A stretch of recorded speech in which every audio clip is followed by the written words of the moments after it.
Hello everyone. आज हम देखेंगे कि आरपीएलआई पीएलआई की इंडेक्सिंग प्रपोजल इंडेक्सिंग कैसे करते हैं। तो सबसे पहले अपना लॉगिन कर लेना है। उसके बाद के हम सामने ऐसी यूटिलिटी आएगी डे बिगिन।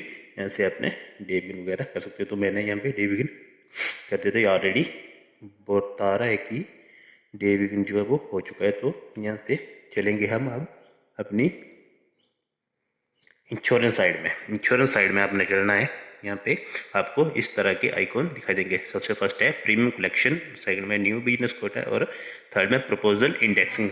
ये आपको मैंने पहले भी बताया था कि पॉलिसी सेट में पॉलिसी की डिटेल आ जाती है। सबसे रिक्वेस्ट इंडेक्सिंग और रिपोर्ट्स जो आप डेली वर्क करोगे आरपीएलआई पीएलआई का, यहाँ से आपको कन्फर्म हो जाएगा कि क्या क्या आपने डिपॉजिट किया हुआ है आरपीएलआई पीएलआई का। यहाँ से आप रिपोर्ट निकाल सकते हो स्टेटस के लिए। स्टेटस रिक्वेस्ट यहाँ से देखो, ट्रांजेक्शन कोई अगर आपकी सर्वर इशू की वजह से पेंडिंग हो जाती है तो आप स्टेटस जो है इस ट्रांजेक्शन का यहाँ से अपडेट कर सकते हो। तो चलिए यहाँ से आपको मैं बताऊँगा आज कि पीएलआई आरपीएलआई की इंडेक्सिंग कैसे करनी है न्यू फ्रेश प्रपोजल के लिए। तो फ्रेश प्रपोजल के लिए आपको इसके ऊपर क्लिक करना है यहाँ से, ठीक है। अगर आप पीएलआई की कर रहे हो, यहाँ पे आपने ध्यान देने वाली बात है कि अगर आप पीएलआई कर रहे हो किसी बंदे की तो यहाँ पे आपने इस साइड रहने देना इसको।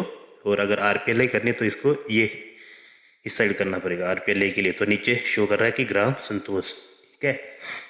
यहाँ से आप आरपीएलआई की जो भी प्लान है, जो 6 टाइप के जो भी प्लान है यहाँ पे आपको शो हो जाएंगे। अगर पीएलआई करनी तो इस साइड रहने देंगे। और यहाँ पे आपको प्लान शो कर रहा है संतोष करनी है आपने, की सुरक्षा करनी है, की सुविधा लेनी है, कि युगल सुरक्षा करनी है, कि सुमंगल करनी है, चिल्ड्रन पॉलिसी करनी। जो 6 टाइप की पॉलिसीज पीएलआई में होती है वो यहाँ से आपको शो हो जाएंगी। अगर आपने आरपीएलआई करनी तो यहाँ से आपको पहले आरपीएलआई साइड सिलेक्ट करनी पड़ेगी और यहाँ से ग्राम संतोष, ये आरपीएलआई की 6 टाइप की पॉलिसी, ग्राम सुरक्षा, ग्राम सुविधा, ग्राम संतोष, ग्राम प्रिया, ग्राम सुमंगल, सब की सब शो हो जाएंगी। जिस टाइप की आपने पॉलिसी लेनी है वो उस टाइप की यहाँ पे आप सिलेक्ट कर लेंगे। यहाँ पे शो है अभी ग्राम संतोष, ठीक है। और यहाँ से आपको प्रपोजल डेट बताएगा कि जैसे अभी चली हुई है 12/10, तो यहाँ पे डिक्लेरेशन डेट भी वही और ऑफिस डिटेल भी बता देता है। यहाँ पे तो आईडी सब कुछ यहाँ पे शो होगा। और नेक्स्ट में आपने करना है नेक्स्ट। यहाँ से इसको सिलेक्ट करने के बाद आगे आपसे ये मांगेगा, जैसे मैं यहाँ पे आपको नाम डाल कर बताता हूँ। फर्स्ट नेम इसका, जैसे आपने जिस बंदे की इंश्योरेंस करनी है तो मैंने डाल दिया। लास्ट नेम में आ गया ये, ठीक है। और यहाँ पे बोल रहा है कि इंश्योरेंस डेट ऑफ बर्थ, तो डेट ऑफ बर्थ यहाँ से आप सिलेक्ट कर लोगे जो भी बंदे की डेट ऑफ बर्थ होगी। तो मैंने अभी यहाँ से कर ली सिलेक्ट,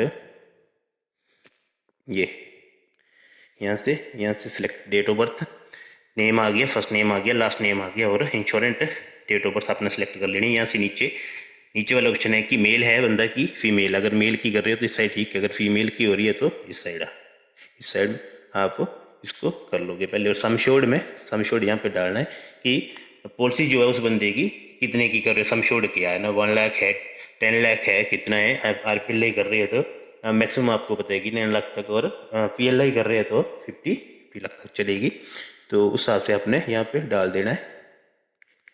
ये समशोर्ड डाल दिया। उसके बाद यहाँ पे सिलेक्ट करना है। यहाँ पे लिखा हुआ कि प्रीमियम जो है वो आप मंथली रखोगे, क्वार्टरली, कि हाफ ईयरली या एनुअली। तो यहाँ से आपने सिलेक्ट करना है जिस टाइप की पॉलिसीज कर रही हो, जिस टाइप का बंदी का प्रीमियम आप रखना चाहते हो। तो यहाँ से अगर मंथली है तो मंथली सिलेक्ट करना है, क्वार्टरली रखा हुआ है तो क्वार्टरली सिलेक्ट करना है, और हाफ ईयरली है तो हाफ ईयरली, और एनुअली तो एनुअली सिलेक्ट करना है।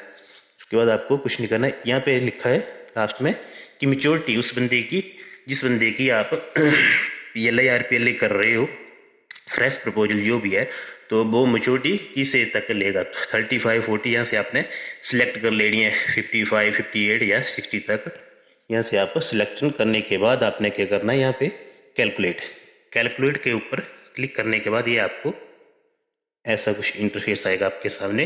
प्रीमियम जो है वो कलेक्शन बता देगा कि इतनी ये प्रीमियम बनेगा 580 यहाँ पे प्रीमियम है, और साथ में जीएसटी लगा हुआ तो 606 बनेगी। उसके बाद आपने इसको करने के बाद आपने क्या करना है, आपने सीधे सबमिट वाले बटन के ऊपर ये अपने डिटेल आपने चेक कर लेनी है। ऊपर अपनी एक बार सारी समशोर्ड क्या डाला, मंथली प्रीमियम रखा हुआ, मेच्योरिटी कब लेनी है और प्रीमियम जो भी है वो इसको नोट कर लीजिए। और उसके बाद आपने सबमिट करना है सीधे के सीधे। सबमिट करने के बाद आपके पास प्रपोजल नंबर आएगा कुछ N-EAP कुछ इस तरह का उसको आपने फ्रेश प्रपोजल जो इंडेक्सिंग नंबर होता है उसी को बोलते हैं, वो जनरेट हो जाएगा। तो आपने वो नोट कर लेना है। और उसके बाद एक ऑप्शन आएगा मेक पेमेंट। तो जैसे ये अभी मेरे पास है 606, इस अमाउंट के साथ आपने मेक पेमेंट कर देनी है और पॉलिसीज आपकी इंडेक्स हो जाएगी। ठीक है, तो ऐसी सारी की सारी प्रोसेस करनी है। और प्रोसेस करने के बाद आपको यहाँ से आ जाना बैक। यहाँ से आप बैक आ गए और अब आप यहाँ से कलेक्शन वाली, जैसे आप रिपोर्ट देखते हो अपनी कि जो डिपॉजिट किया हुआ है आपने, तो उसकी ट्रांजेक्शन देखते हो जैसे रिपोर्ट में, तो यहाँ से आपने चेक कर लेनी है अपनी जनरेट रिपोर्ट करके। यहाँ पे अभी तो मैंने किए नहीं कुछ, तो यहाँ पे शो नहीं करा, तो यहाँ पे आपको शो कर देगा जो आपने उस टाइम अगर की हुई है डिपॉजिट RPLA PLA को कलेक्शन की हुई है, तो वो भी आपको यहाँ पे शो करेगा। और साथ में जो न्यू फ्रेश प्रपोजल इंडेक्सिंग की हुई है आपने, वो भी यहाँ पे शो कर देगा।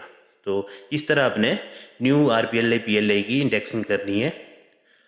और यहाँ पे आपने चेक कर लेना है कि आपने क्या किया, और कैसे यहाँ से आपको सारा का सारा शो हो जाएगा और इंक्रीज हो जाएगा। साथ में यहाँ पे आप वॉलेट अमाउंट फिर साथ में चेक कर सकते हैं। यहाँ पे कैश डिटेल में आपकी वो इंश्योरेंस की आ जाएगी, अपने यहाँ से चेक कर लेना। तो इस तरह आपने न्यू RPLA PLA पॉलिसीज जो है वो इंडेक्सिंग करनी है। और बाकी का हम अब अकाउंट ओपनिंग की प्रोसेस जो है वो नेक्स्ट वीडियो में देखेंगे। तब तक के लिए धन्यवाद।